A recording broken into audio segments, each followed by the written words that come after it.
Well, if I can have Emily and Mike come up and join us on the seats, I will give you a brief bio of them because they are all very, very accomplished. Dr. Emily Calderon-Galdeano is UP Partnership's Chief Impact and Strategy Officer. In her role, she oversees all partner-facing elements of UP's work to help empower evidence-based decision-making and maximize community-wide alignment and systems change. Born and raised in the RGV, but in San Antonio now for over 15 years. Prior to her current role, she has served in a number of leadership roles with other great partners that we are closely aligned with, Excelencia in Education and the Hispanic Association of Colleges and Universities, also known as HACU. Emily received her doctorate from UTRGV and has a master's from UTSA and her BA from Southwestern University in San Antonio also. Dr. Mike Flores was named Chancellor of Alamo College Districts in October of 2018 after serving in the district for more than 20 years. He is the first Hispanic Chancellor of the Alamo School District in their history. His vision is to eliminate poverty through education, something that he is familiar with as a child of migrant farm workers. Mike was born in Del Rio. He holds a doctorate from UT Austin, a master's from Illinois State. I don't know what you were doing up in Illinois, but, and his BA from UT San Antonio. Under his leadership, the district was awarded the Malcolm Baldrige National Quality Award, the only community college at that time to receive it.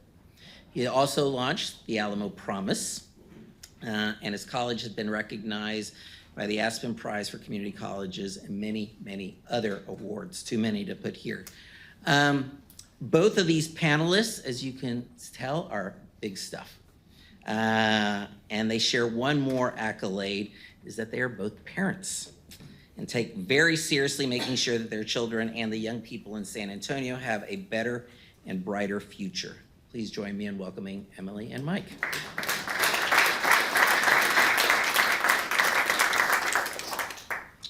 Emily, I'm going to go ahead and start with you.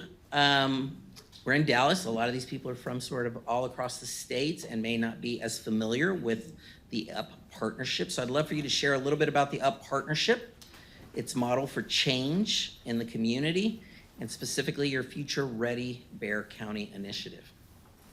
Thank you, Chris. And I'd like to know who wrote that bio. Some research on that.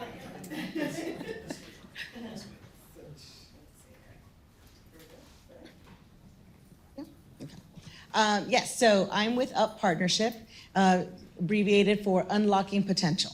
So we started at the P16 Plus Council of Greater Bexar County back in 2009, have grown over the years, went through a branding change in about 2019, and now we are UP Partnership. So we are a regional backbone organization in that we work with multiple folks, multiple sectors, K-12, higher ed, corporate, philanthropy, government, early childhood, justice system. On the basis of our work is that we say no one sector can do this work alone. No one sector should do this work alone. And so we are proud partners with Mike, with Alamo Colleges, with all of our different colleges and universities, onto showing our students what is possible when a community is behind them and surrounds them throughout the entire journey. So with UP, one of the biggest things that we are super excited to be a part of is that in our years, we have, again, collective impact work. How do we work together as a community? And that has also been recognized through what we called the Future Ready Bexar County Plan. And that is a plan, it started back in 2020 and when we first started with an equity pledge. I don't know if COVID impacted anybody with your school districts and your schools and your personal and everything like that. And so what we noticed, obviously, is that COVID pulled back the curtain, right? So now we saw that it wasn't a wizard, it was somebody there with the levers, and so everybody saw that. So what does it mean for us, again, to coalesce around our young people? Because they were really, I mean, we were all impacted, but this was the future of our community. And so we started with this Equity Recovery Pledge. From there, we started developing the Future Ready Bexar County Plan. And it was, again, an idea of what does it mean for all of our different sectors to come together and around one North Star. 70% of our young people will be enrolling in a post-secondary degree or credential by 2030. That is the North Star that we have for San Antonio. We're currently at 50%. So we want to move 20 percentage points in 7 years. That's an audacious goal, and we know that. But we also know that we know that it is possible when everybody's coming to the table and working together.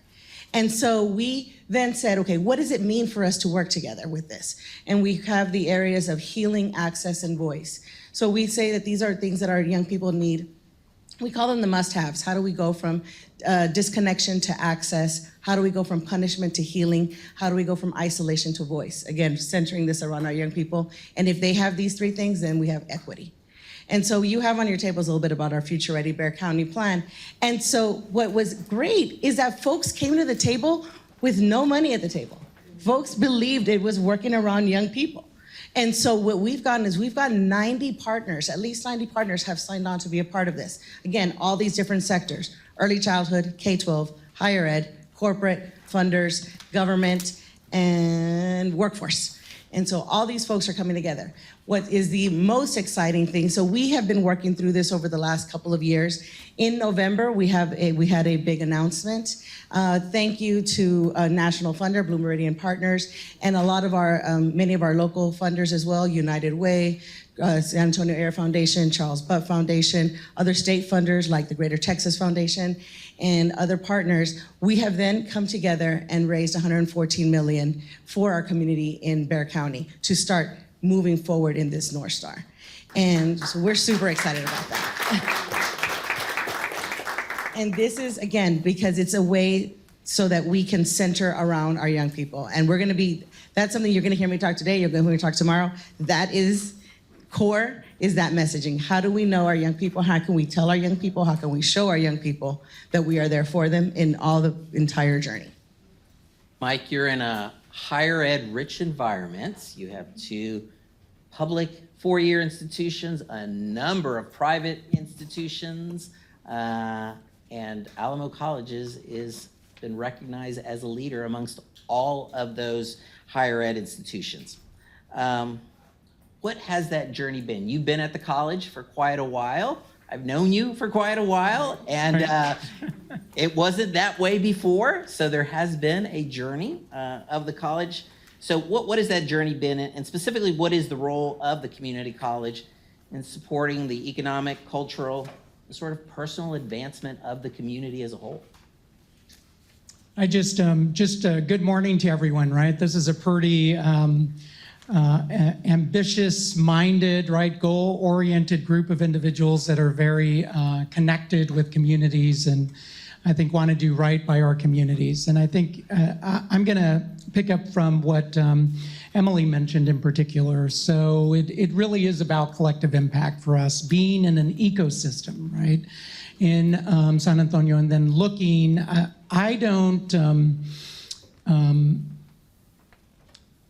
we don't compete against UT San Antonio, right, which is a Tier 1 now regional institution, right? Texas A&M San Antonio or Our Lady of the Lake University. We compete against poverty. Our students, our prospective students and their families are calculating whether they can afford to go to school. And they're not calculating the cost of tuition. They're looking at how many less hours will you work at the grocery store or in the drive-through lane?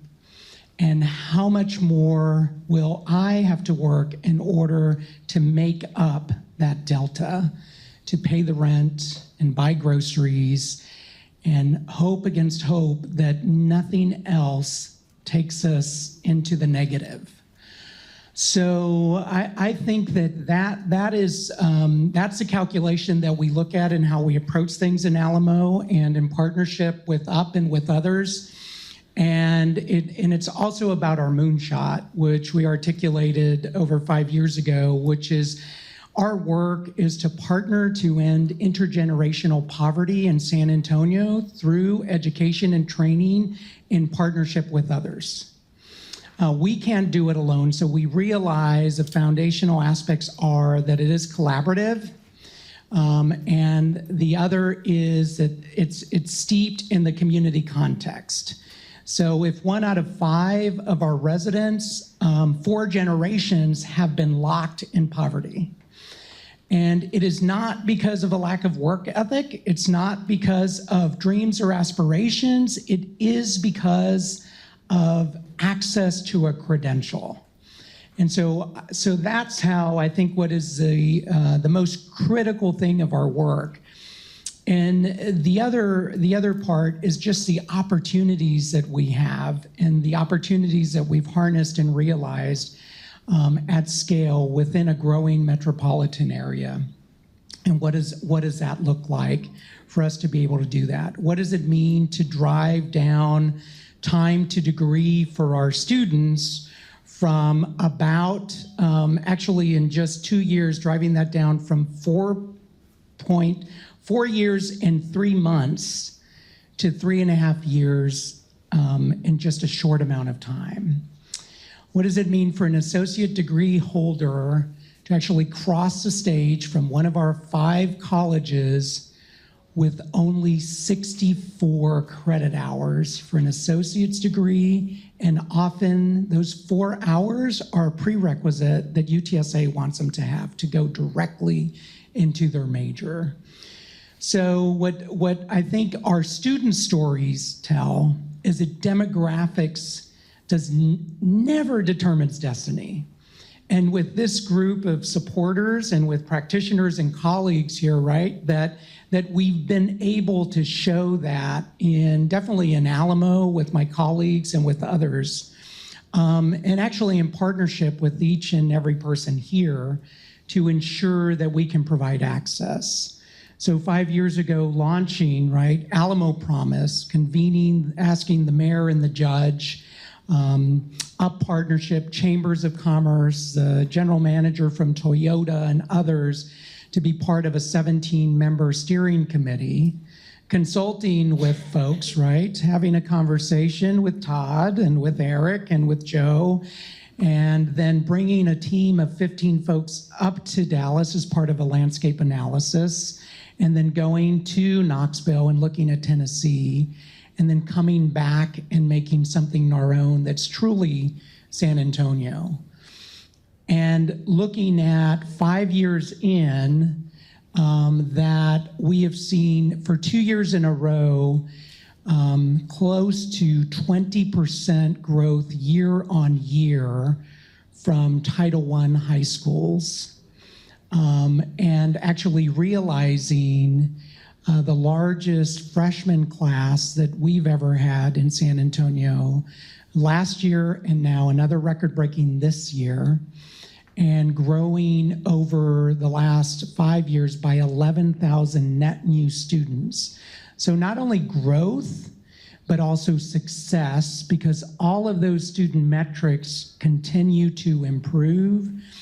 And then the other part is ensuring that we can provide the supports that our students need, whether it's an enrollment coach, right, or an academic advisor, or the basic needs support that we provide through our student advocacy centers.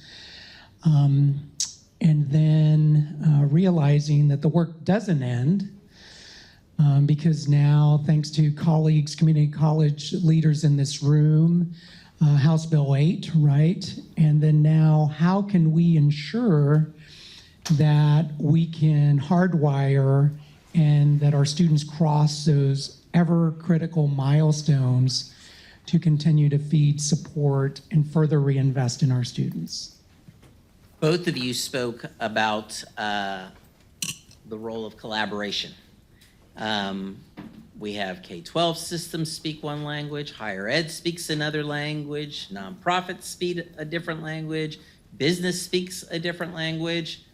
But data has been a common language that I think both of you have been able to take advantage of. So what is the role of data to accelerate outcomes and to garner greater coherence, alignment, and public support for the work. Either one of you. You're a data group. Data is key. Data is the baseline, but even data, we don't all speak that same language. K-12 data and higher ed data are different languages. So how can we be that translator between the two? And then even with nonprofits. So part of the thing that we've been working with our teams and our folks, as we have our different tables, is if I were to ask this room to define student success, I would get 40 different definitions of student success, right? So what does it mean for actually so that we come to the table, we speak the same vernacular, so that when we're telling that story, we're able to then really follow the student journey throughout. One of the biggest things is even showing folks not to be afraid of data, that data can be your friend. Data is our friend, and a dashboard is not a solution, right? A dashboard is a dashboard that tells you where there's a problem and then how we can address that problem. But then now, what does it mean? Let's dig into that. And I do like to say I speak English, Spanish, data, and policy, because those are 4 different languages. And then how can you translate that with different folks? Partners with like Alamo colleges and with UTSA, it's been great because then we're able to then talk to them and then talk with our school districts. And how can we, again, if we're talking even just enrollment, TEA has one definition and a coordinating board has a different definition, right? So then how can we work with that so that we're actually not getting bogged down on that part, but on the actual work together? Mm-hmm. And we're partnering with EMS, and so thank you to Eric and team for some of the work that we're going to be doing with Future Ready Bear County Plan. But it's folks that are willing to come to the table and say, here's our data, and being okay that data is not there to be a gotcha, but let's work around this so we can help. I'd say that regarding data, that what we do is utilize data obviously for our student success metrics, but most importantly, I think looking at the inflection points and the transition points for students. So we've had a discussion internally and now working with this Blue Meridian investment in the inflection point from the 6th to 8th grade to ensuring that students are college aware, right, by the 9th grade with their families so that they can be advised into either an early college or increasingly a P-Tech, or they are making the right course decisions. Looking at the inflection point that we did 5 years ago and seeing that only 45% of graduating high school seniors were enrolling in any institution of higher education in our community. And now, as with Promise and other things in the ecosystem, seeing that it's at half, at 50%. And then the other part is looking at the inflection point then not only in credentials and crossing the stage, but the inflection point to transfer and to employability once they're done. So for us, with 73,000 students, we have 10,000 students that are dually enrolled at one of our 5 colleges and a university. We have 8,000 students that are transferring directly to university. And we have about 12,000 students that are exiting with their credential. That's a lot of students, right? I mean, we're looking just at transfer, we're looking, or the relationship with the university, 18,000 of our students in any given year. So as part of that, we really hardwired the process through what we call transfer advising guides, right? A tool that is high tech with the advisor, which is high touch. But we have a gap that we determined, which is how do we build in collaboration with our university partners a platform that's user-friendly for us and user-friendly for students. And so that's been a discussion that we've had for some time, and we're excited that that later this spring that we'll be able to bring that to fruition with resourcing. So I think that's how we utilize data as practitioners, right? For us, it is the story that it tells, and then the other piece, the impact on students, and then how can we partner with others to impact students in a positive manner? I would, if I could, I'd like to add with that impact, we're hoping to see about 100,000 students getting individualized focus on what it is that they need to get them to that next level, get them to succeed. And that's because of the, like Mike was talking about, the inflection points, but also seeing all the different areas where we can come together with that.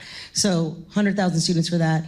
What does it mean for our young people? Even like, we know exactly how many are going to college from every single high school. I mean, San Antonio, 17 school districts, 78 comprehensive public high schools. And so what does it mean for, what are the numbers exactly? This school needs 32, this one needs 76, this one needs 154. And how can we work with each specific campus to get them to the level that they need? Well, I don't want to get you even more off time than what we are already. So just want to encourage you to take advantage of both Emily and Mike being here and to pick their brain. They're doing some amazing work in the San Antonio community, and we're just thrilled to be able to partner with them and to learn from them. So thank you both. Thank you.